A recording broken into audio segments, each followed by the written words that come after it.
Salut et bienvenue dans cette mini vidéo. Ensemble aujourd'hui, nous allons voir comment générer une attestation de non-redevance dans un compte sur la plateforme de la Direction générale des impôts du Cameroun. Nous irons en 3 étapes. Premièrement, nous essaierons de générer une attestation de non-redevance avec un compte qui n'a pas accès, que vous voyez comme ça se passe.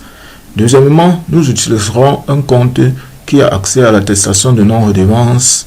Et troisièmement, je vous montrerai comment vérifier l'authenticité d'une attestation de non-redevance sur la plateforme de la Direction générale des impôts du Cameroun.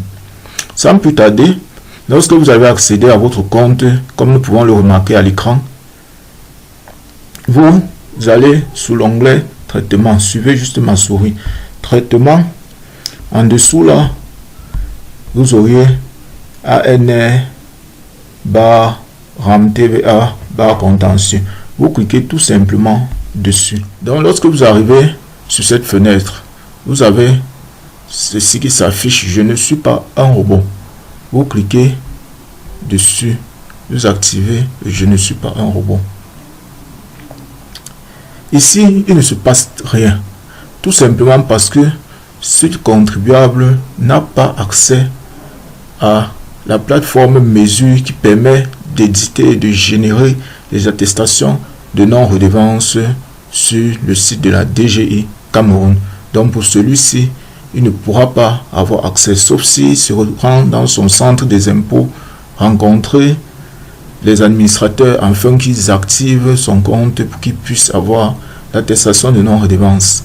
Donc si pendant vos différents efforts, vous êtes arrivé à ce niveau et après avoir cliqué sur je ne suis pas un robot, vous n'avez pas pu continuer, aucune autre fenêtre ne s'est ouverte, rentrez tout simplement dans votre centre des impôts de rattachement au second compte. Nous vérifierons aussi si celui-ci, en essayant avec ce compte, nous vérifierons s'il est actif sur la plateforme de la non-redevance, pour avoir accès à la non-redevance. Sans plus tarder, nous procéderons de la même manière. Le régime, ne vous intéressez pas au régime. Le régime ne compte pas. Donc, de la même manière, lorsque nous cliquons sur ANR barram TVA barre contentieux, nous constaterons ce qui va se passer. En fait, il nous ramènera à la même fenêtre de tout à l'heure. Nous nous retrouvons là. En cliquant sur je ne suis pas un robot, voilà, vous pouvez constater qu'ici, nous avons une autre fenêtre qui se déroule après avoir cliqué sur je ne suis pas un robot. Après avoir cliqué dessus, lorsque cette fenêtre se déroule, on clique juste sur ce bouton OK. OK. Le bouton OK nous renvoie à ce niveau. Nous allons sur attestation de non-redevance. Génération ou création d'ANR. Consultation ANR, consultation dette. Ce qui nous intéresse ici, c'est générer. Donc nous cliquons sur génération.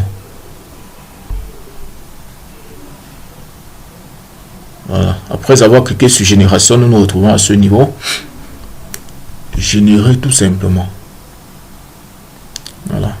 Le message s'affiche, un ANR est en cours de validité. Il n'est plus possible de générer un autre. Vous savez, lorsqu'on génère les attestations de non-redevance, ils ont une validité de 3 mois.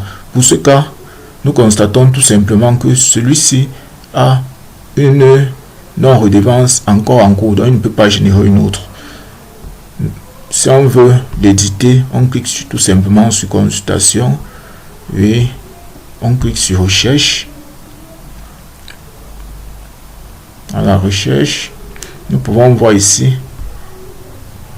qu'il a une attestation de non-redevance, la ligne sélectionnée là, qui a été générée le 2 mars et sera expirée le 2 juin. Donc si on a besoin d'attestation de non-redevance à cet instant, tout ce que nous avons à faire, nous sélectionnons l'attestation de non-redevance en cours et nous cliquons sur le bouton édition. Après avoir cliqué sur le bouton édition, si nous avons une imprimante connecté à notre machine. Nous cliquons tout simplement sur imprimer et l'impression sera faite. Et arrivé à ce niveau, nous constatons que nous avons généré une attestation de non-redevance sur un compte. Dans le cas où celui-ci n'avait pas d'attestation de non-redevance en cours, après avoir cliqué sur générer, le système devrait tout simplement vous générer une attestation de non-redevance et vous renvoyer le message ANR généré, et il vous restera d'aller tout simplement sur édition afin de l'imprimer. Pour notre troisième cas, nous irons tout simplement sur le site de la Direction Générale des Impôts qui est ouvert là, comme vous pouvez le constater. Nous rendons sur l'onglet attestation de non-redevance. Tous ces différents onglets, nous les avons expliqués dans une autre vidéo. Attestation de non-redevance, lorsque nous cliquons dessus, et ici on nous dit consultation attestation de non-redevance, on n'a pas dit générer, parce que les gens se trompent et croient que c'est ici que la génération des attestations de non-redevance se passe. On dit consultation d'attestation de non-redevance, donc ici c'est pour des attestations qui ont déjà été générées dans vos différents comptes. On dit prière de bien saisir le numéro porté sur votre document dans la case vide. Le numéro qu'on vous demande de saisir n'est pas un numéro magique, c'est tout simplement le numéro. Nous allons aller prendre le numéro du dernier attestation que nous avons fait. Bon, voilà. Si nous revenons sur notre attestation de non-redevance que nous avons générée tout à l'heure, nous récupérons tout simplement le numéro C. Voici le numéro qu'on vous demande de saisir lorsque vous voulez vérifier votre attestation numéro de non-redevance. Référence ANR, c'est ça qu'on vous demande de saisir. Donc vous n'avez qu'à copier ce numéro, oui, et aller le recopier là, le coller là, lancer la recherche. Si ce numéro existe dans le système, l'attestation de non-redevance va tout simplement se présenter comme vous pouvez constater. Et si ce numéro n'existe pas dans le système, on vous renvoie tout simplement un message comme celui-ci. Si nous cherchons un truc, disons qu'on saisit un chiffre là au hasard, si ce numéro n'existe pas dans le système, il vous renvoie tout simplement cette référence n'est pas reconnue par le système d'information de la DGI du Cameroun. Donc, sur ce, je vais vous dire à très vite pour une nouvelle vidéo, et surtout faites des essais régulièrement. Si vous n'avez pas compris, essayez, revenez. Si vous avez un compte qui n'est pas actif pour l'attestation de non-redevance, rentrez voir dans votre centre d'impôt respectif afin qu'on vous mette sur la plateforme. Si ce n'est pas le cas et que vous êtes déjà sur la plateforme mesure, vous auriez votre attestation de non-redevance tout simplement en suivant les étapes que nous avons décrites plus haut. Sur ce, je suis Frédéric Niobert, comptable fiscaliste. Je vous dis à très vite pour une nouvelle vidéo.